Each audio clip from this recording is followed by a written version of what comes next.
Hmm. Good evening and salutations, my GH fans. Okay, alright, let's start off with Ava for a hot minute because the way they are writing some of these characters, you would just sit there and think, you know what, today I'm going to sit there and write the character and they're going to have no brain. Or they're going to have no common sense. Or they're going to be super insufferable. Take a wild guess which one is the super insufferable one. But we'll start off with Ava. Okay? Sunny, well, actually, to tell you the truth, there's like three parties there. You got Sunny and Christina, you got Molly and Alexis, and then you have Ava and Rick.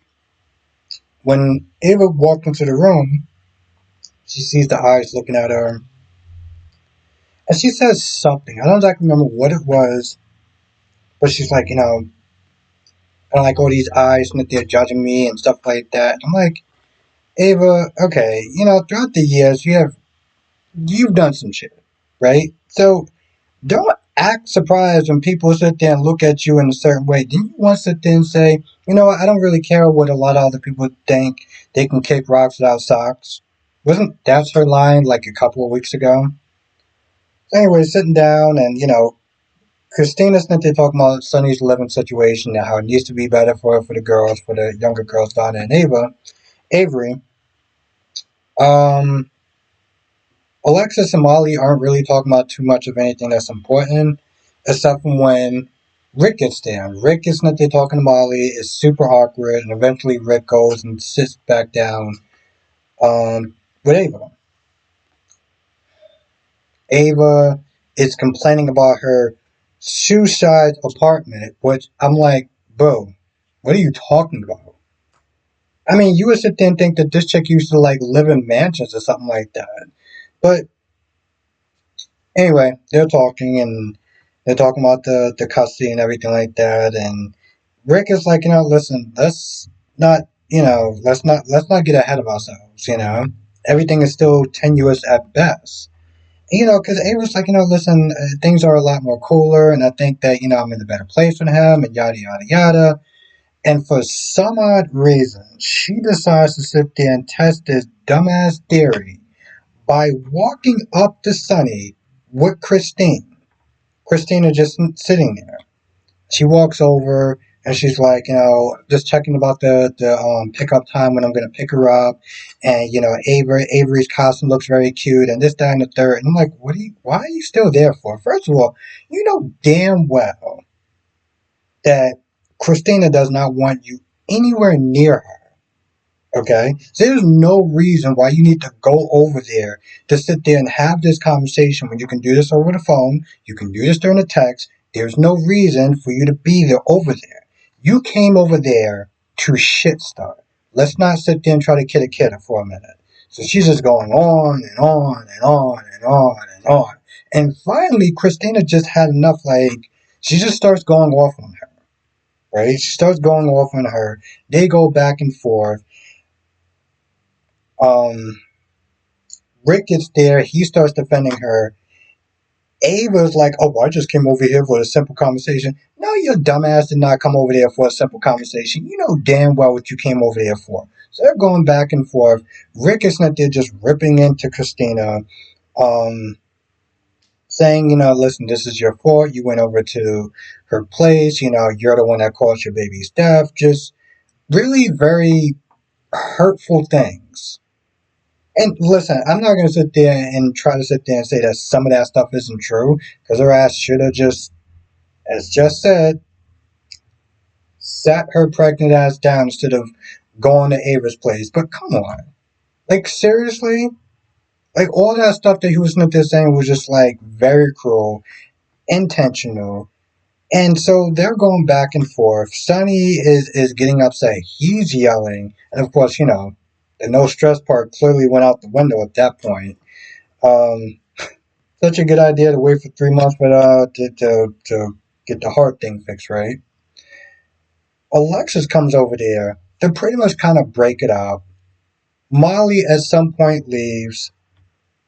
talks to Cody, and she is feeling caught in between.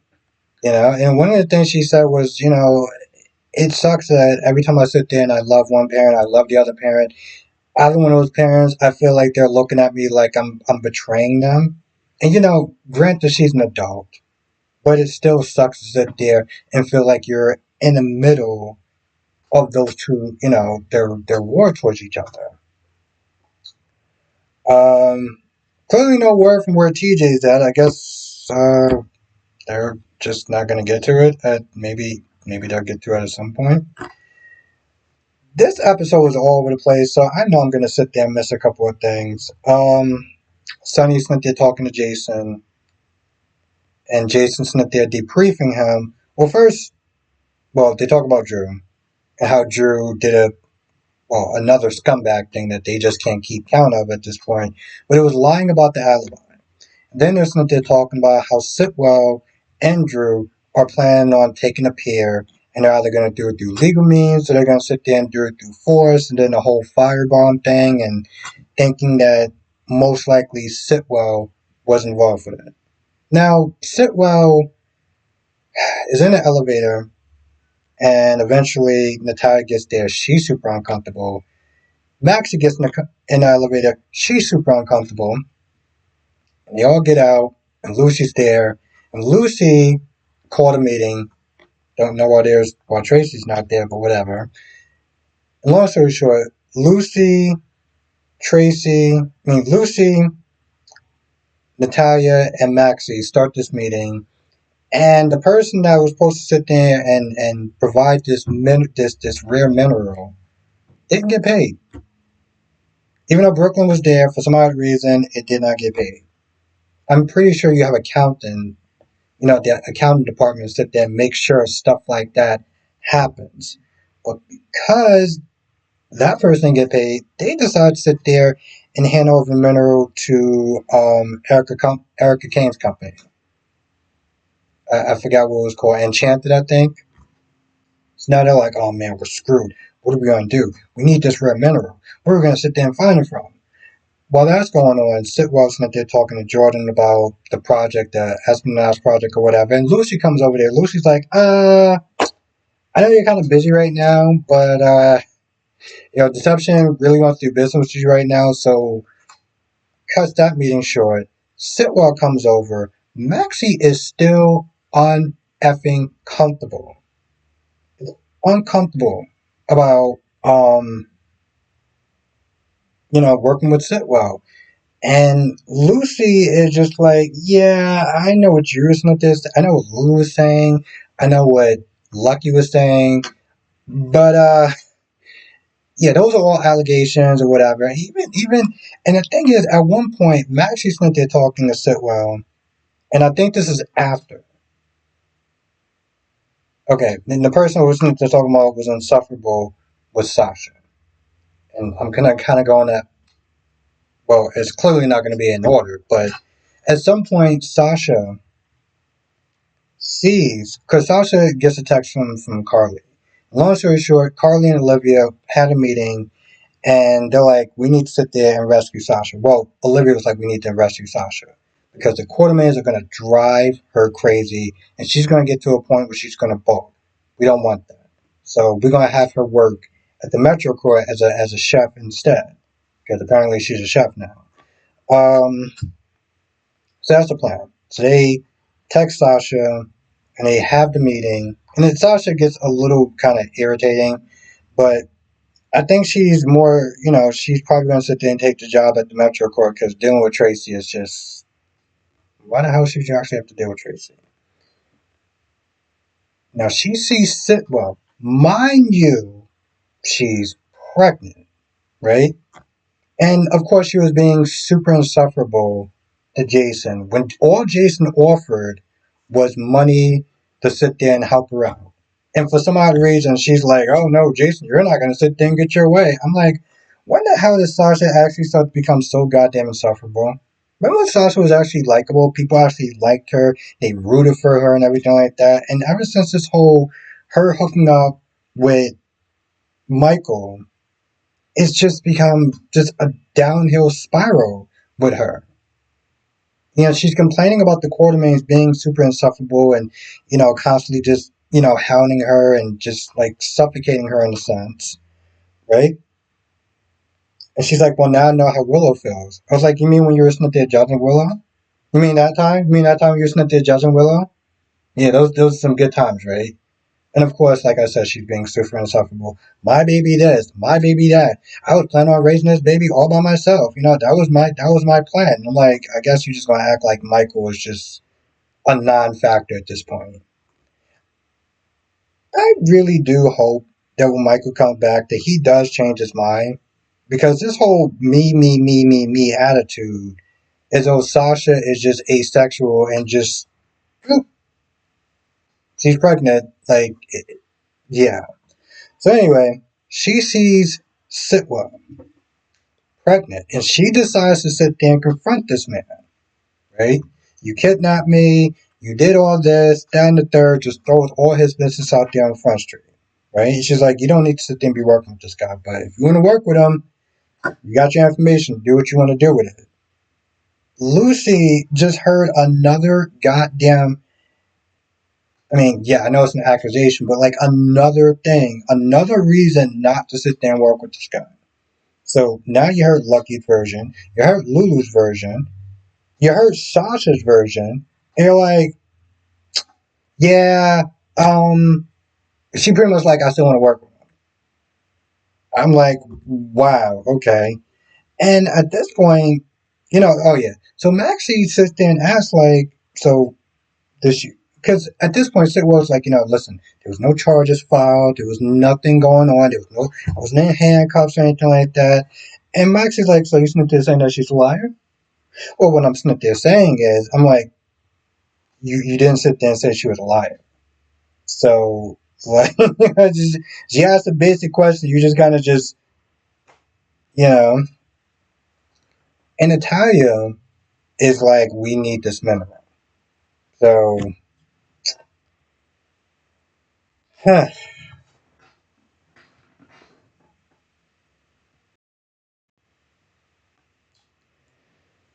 So, after Christina had to sit there and deal with all that stuff with Sonny, she went to Lucky, who wants to sit there and be let out the hospital, but Isaiah's like, yeah, I'm not the doctor, so I can't really do anything. And just vents about the stuff that wound up happening with Ava and Cyrus and, the legal system and stuff. And while Lucky's like, hey, listen, I understand some people are bad, but I don't want that stuff. I don't want blood on my hands. I don't want that on my conscience.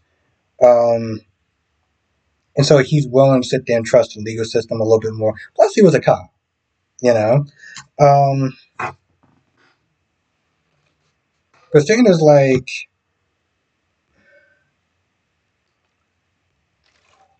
I feel like at some point, Christina's going to one day get mad enough to do something to Ava. Or let's put it this way, I feel like if more or West wanted to leave the show, I feel like that would be a potential story. Just saying. Also, Isaiah has a chat with Jordan once again to sit there and just let her know, hey, listen, I get it. You think that he's into you and you're pretty and stuff like that, but like this guy is dangerous. Of course, it goes in one ear and out the other. So to be honest, like the scene is somewhat pointless unless you just like watching those two together. It's like he tells her not to do it. She's like, hey, listen, I got this. Even though I'm not a cop, I don't have any backup. I can't really arrest them, but I'm going to sit there and do this anyway because I don't know, truth, justice, and the American way or something. Um, what else wound up happening?